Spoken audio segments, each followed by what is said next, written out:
다시 성전에 들어가시는 그 예수님의 모습 기록하고 있습니다.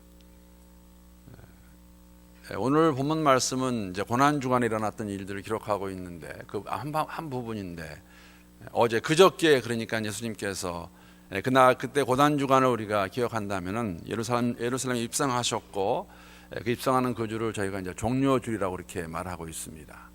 많은 사람들이 겉옷을 벗어서 땅에 던지고 종려나무를 꺾어서 호산나 호산나를 불렀고 그렇게 입성하셨다가 다시 나오신 다음에 그 다음 날에 가셨을 때 가는 길에서 아마 그 무화과나무 돌아오시는 무화과나무 보셨고 무화과나무에 대해서 잎은 무성한데 열매가 없는 것을 보시고 사실은 저주하시죠.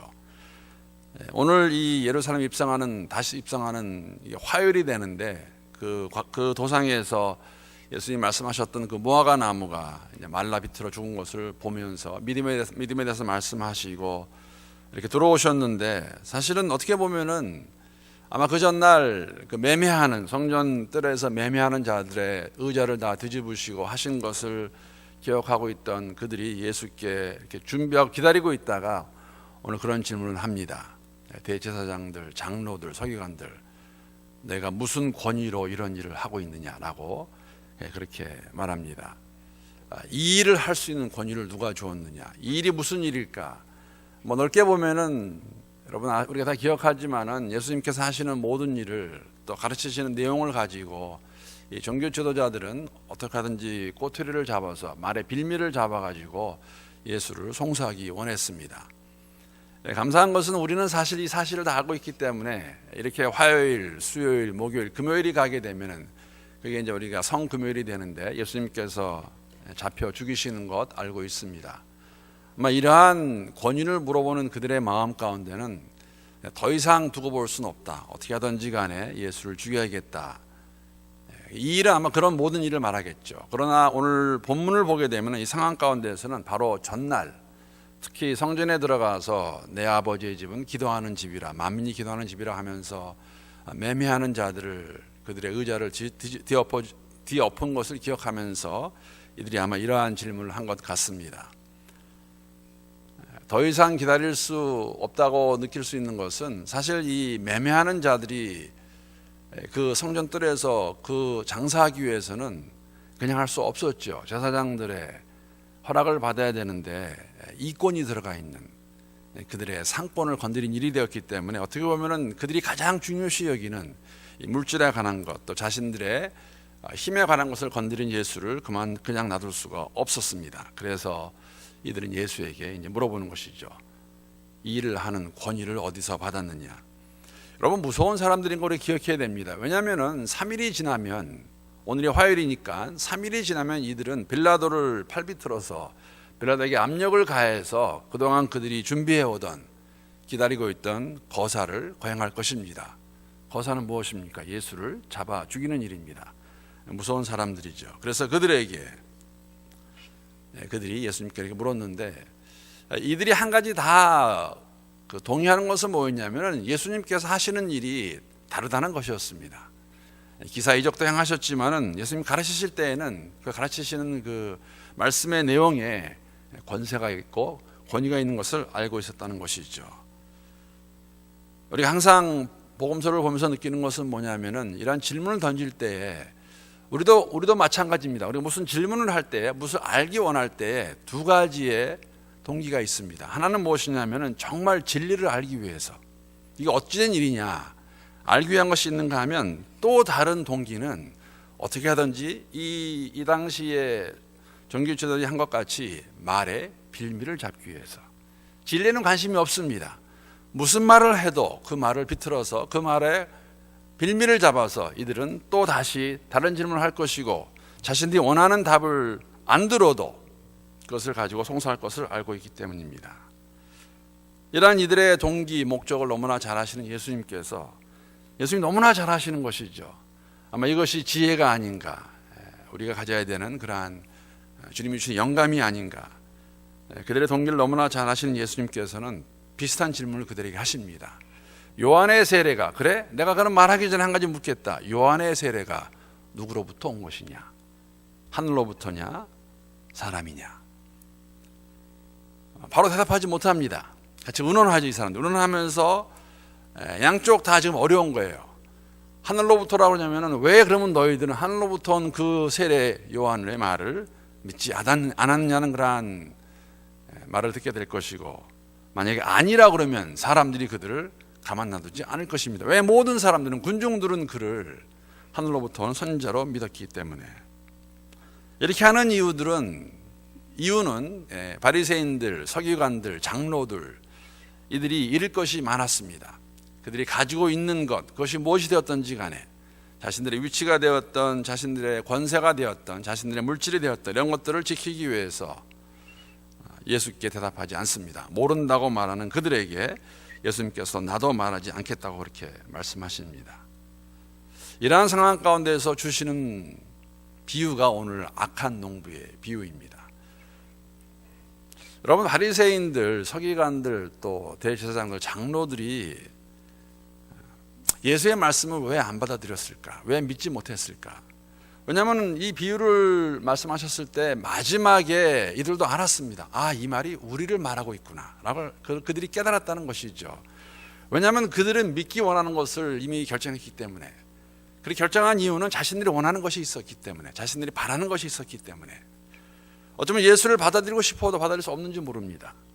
예수를 받아들이게 되면 자신들이 가지고 있는 현재의 것을 다 이룰 수 있다는 생각을 가지고 있었기 때문에 예수님의 말씀, 기사이적을 보면서도 병자를 고치는 것, 안진뱅이를 낫게 하는 것, 귀신을 쫓아내는 것을 그들도 보았습니다.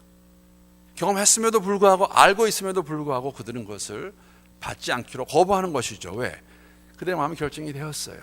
우리는 이것을 지켜야 된다. 이것이 우리의 것이다. 그렇기 때문에 아무리 진리가 들어와도 그것을 거부하는 모습을 볼 수가 있습니다. 그런데 한 가지 더 흥미로운 것은, 아이러니한 것은, 그러면서도 사람들은 무서워한다는 것이죠. 요한의 세례에 대한 답을 하지 못한 이유는 사람들이 무서워서 그렇게 한 것 알고 있습니다. 우리에게도 동일한 도전이 아닐까. 우리가 하나님의 자녀로 살아간다고 하는데, 예수의 제자라고 말하는데, 우리는 종종 말씀에서 주는 진리를 따르기보다는 사람들의 눈과 귀를 의식하고 그들의 말에도 귀를 기울이지 않을까. 그러한 모습들 우리에게도 있음을 다시 한번 보게 되면서, 그러한 삶이 안 될 수 있으면, 우리가 말로는 안 되기 원하는데 우리의 삶의 모습은 그러한 것이 있는 것 알고 있습니다.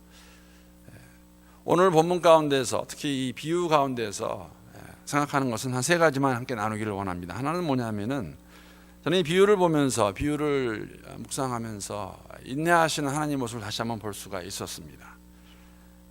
주인이 농부들에게 그 포도원을 맡기고 갔다가 때가 되어서, 즉 열매를 거둘 때가 되어서 한 시간이 지난 다음에, 아마 이 당시에 포도를 처음 심었다면 한 3년 정도의 시간이 흐른 다음에는 포도나무 열매를 맺을 수 있고, 그때가 되면 이제 주인은 열매 맺을 때가 됐으니까는 자신의 것이니까 사람을 보내서 거기에서 나오는 이익을 이제 가져가기 원했던 것이죠. 그런데 여러분, 이 농부들은 일꾼이고 청직입니다. 자신의 것들이 아니에요. 당연히 주어야 되는데 어떠한 마음에서, 어떠한 이유에서인지 모르지만 착각하는 것이죠.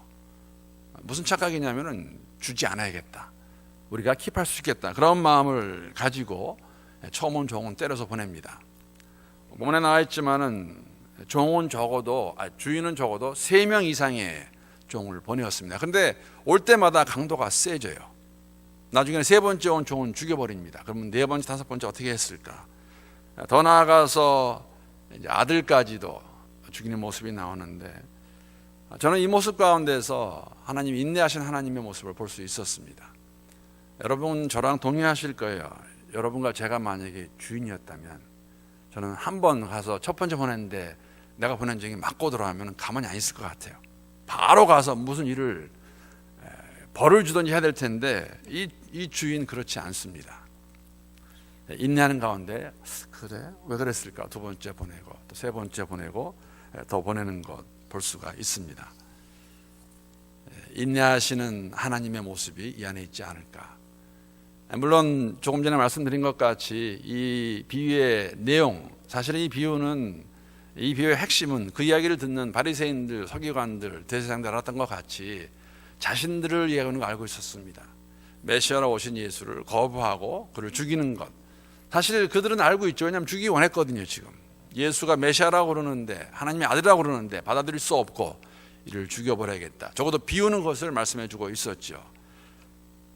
인내하신 하나님과 대조적으로 우리의 모습은 어떤 모습이냐면 끝까지 반역하는, 하나님의 인내하심을 사용해서 이용해서 반역하는 인간의 모습을 악한 농부들을 통해서 우리가 볼 수 있습니다. 계속해서 주인이 종을 보내면 그 종들을 맞이하면서 한쪽에서는 생각이 있었을 텐데, 여기 계속 이러다 괜찮을 건가? 주인이 분명히 있는데, 분명히 이 포도는 자기네 것이 아닌데, 자신들의 것이 아닌데, 그런데 그들의 마음은 더 악해집니다. 나중에 죽이기까지 한다는 것이죠. 왜 그랬을까 하는 생각도 해보았습니다. 말씀드린 대로 물론 하나님이 인내하시기 때문에, 주인이 인내하기 때문에 그러겠죠. 그러나 그랬을 것 같아요. 때리는 입장에서는, 보내온 종을 잘못 취급하는, 그렇게 트리트하는 입장에서는 때려서 보냈는데 아무 일이 없어요. 더 심하게 때렸는데 아무 일이 없습니다. 죽이기까지 했는데도 아무 일이 없어요. 그러니까 그들의 마음에서는 뭐 주인이 뭐 특별하게 힘이 없나? 이래도 괜찮은 것인가? 그러나 우리가 아는 것은 결말은 그렇지 않다는 것이죠. 물론 이것은 조금 전에 말씀드린 것 같이 이들이 예수를 십자가에 못 박는 일을 말하고 있습니다. 그러나 저는 이 말씀 가운데서 우리에게 주시는 하나님의 음성은 무엇일까? 제가 최 근래 어떤 분과 만나서 이야기하다가 그분이 이런 말씀 하시더라고요. 그분은 3대째 예수 믿는 집에서 태어났다고 그러셨어요. 저한테 말씀하시기는. 그런데 본인은 안 믿는다고 그러신 것 같아요. 안 믿는 이유는 뭐 여러 가지 이유가 있는데, 그런데 마지막에 이런 말씀하셨어요. 자기가 너무 이렇게 스터번하니까, 너무 이렇게 교만하니까 하나님을 아직 확실히 안 믿는 것 같은데, 그렇게 하나님이라는 분이, 하나님이 저를 예수 믿게 하시려고, 하나님께 기대게 하시려고, 하나님께 이렇게 바라보게 하려고 제 몸을 치셨다고 그렇게 말하는 것이죠. 그러니까 뭐 믿는 집에서 태어났기 때문에 뭐 들은 것은 있었던 것 같아요. 그러다가 너무너무 자기가 교만해서 뭐 지적으로 아니면 여러 가지로 그랬더니 이렇게 몸에 어려움이 와서, 아픔이 와서 그냥 그러더라고요. 그냥 하나님을 의지할 수밖에 없었습니다 라고 그렇게 말을 하더라고요. 다른 데 갈 수가 없었습니다. 여러분, 우리가 청지기로 살아간다고 말하는데, 물론 비유는, 주시는 비유의 핵심은 이스라엘 백성들이 예수로 보내신 하나님의 아들 예수를 거부하고 그를 죽이는 것을 말하고 있습니다. 그러나 오늘 저희들에게 주시는 말씀은 우리가 하나님 백성으로 살아간다고 말하는데, 그러면은 이 땅에 살아갈 때 모든 것이 우리 고백하지 않습니까? 우리 것이 아니라고, 다 하나님의 것이고 우리는 청지기라고. 그런데 그것을 우리가 우리 것으로 알고 우리 마음대로 원하는 대로 청지기뿐인데 살아간다면 어떻게 될 것인가? 근데 그렇게 살아도 괜찮은 것 같아요. 나를 위해 살아도. 그랬을 때 하나님께서 어떻게 하실 것인가? 다 알고 계시고 나중에는 심판하시겠다는 것이죠. 그렇기 때문에 우리가 항상 그런 말을 합니다. 또 제가 좋아하는 말 중에 하나인데, 우리가 두렵고 떨리는 마음으로 우리의 구원을 이루어가는, 즉 청지기로의 삶을 살아갈 수 있는 그러한 모습이 있어야 되지 않겠나. 감사한 것은 오늘 본문의 비유의 가운데서 비유를 보게 되면은 그 아들이 이제 옵니다. 아들이 모르고 왔을까? 물론 아버지의 마음에서는, 주인의 마음에서는 아들을 보내면은 이들이 혹시나 듣지 않을까. 그 전에 여러 가지 모양으로 그들에게 하나님 누구인가 보여주셨고, 하나님 원하시는 삶의 모습을 보여줬지만은 살지 않은 것. 그래서 이제는 아들을 보냅니다, 주인이. 근데 아들까지도 죽여버리는 그 모습. 그러면 그 아버지의 말을 듣고 오는 아들은 몰랐을까? 모를 리가 없다고 생각합니다. 알면서도, 우리가 잘 아는 죽음을 당할 것을 알면서도 오신, 정말 바보 같은 모습으로 오신 아들의 모습, 예수님의 모습, 그 모습은 순종의 모습이었습니다. 왜? 아버지의 목적과 뜻을 이루기 위해서. 10절에 보게 되면 그렇게 기록하고 있습니다. 너희가 성경에 건축자들이 버린 돌이 모퉁이의 머릿돌이 되었느니라. 오셔서 죽으셨기 때문에, 순종하셨기 때문에 모퉁이의 머릿돌이 되신 그 예수님, 우리가 인내하신 하나님께서 오늘도 저희들에게 우리에게 구원을 주신 그 하나님의 모습, 하나님의 은혜에 감격하며 살 수 있고 또 그 아버지의 마음을 우리가 이해해서 청지기로서 주어진 삶에서 우리가 받은 그 복을 누리며 또 베풀며 살아가는 그러한 모습, 예수께서 순종의 길을 걸으셨듯이 오늘도 우리가 하나님의 백성으로 예수의 제자로 있는 곳에서 순종하며 살아갈 수 있는 우리 모두가 될 수 있기를 주님의 이름으로 축복합니다.